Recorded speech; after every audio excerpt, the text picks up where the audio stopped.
Aux côtés du président de la République Idriss Déby Itno, se sont réunis ce lundi 24 septembre quelques ministres, des responsables en charge de la santé publique et des partenaires techniques et financiers. C'est la traditionnelle réunion mensuelle sur la santé. Cette rencontre a permis aux différents intervenants d'évaluer la situation sanitaire du pays.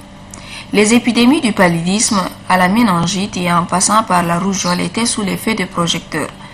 L'État tchadien avec ses partenaires ont pris des mesures de prévention et d'éradication de ces épidémies enregistrées, a déclaré le ministre de la Santé publique Aziz Mohamed Saleh. Ça a été aussi une réunion très importante aujourd'hui. Comme à l'accoutumée, on fait d'abord une situation épidémiologique au niveau du pays et au niveau de la surveillance en cette période de pluie d'un certain nombre de maladies, notamment le paludisme, où il y a encore beaucoup d'efforts à faire, la situation du choléra, et fort heureusement, jusque-là, nous n'avons pas encore de cas. L'année dernière, à la même période, nous avions près de 200 cas avec une cinquantaine de morts. Donc jusque-là, on va renforcer la veille, comme le chef de l'État l'a dit, pour les kits qui sont prépositionnés. Il y a aussi, en termes de surveillance, les questions liées à l'épidémie de rougeole et également de méningite. Et sur cela, également, nous sommes accordés pour lancer 2 campagnes. Le 15 octobre déjà pour la méningite au niveau national et avec les partenaires également, puisque le financement est disponible pour une campagne nationale de rougeole. Le domaine sanitaire fait face à des défis majeurs, notamment le sous-financement.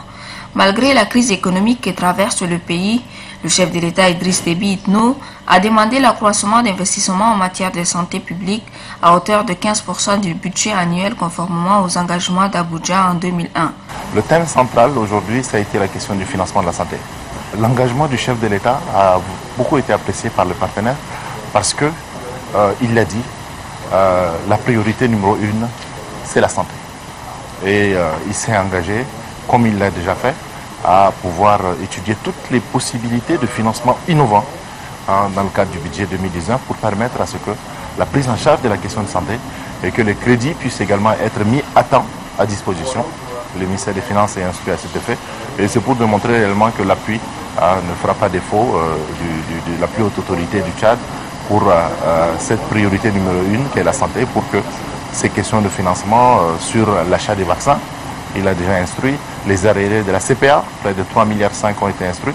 Donc en peine 2 mois, près de 12 milliards ont été engagés sur un certain nombre de dépenses liées à la santé.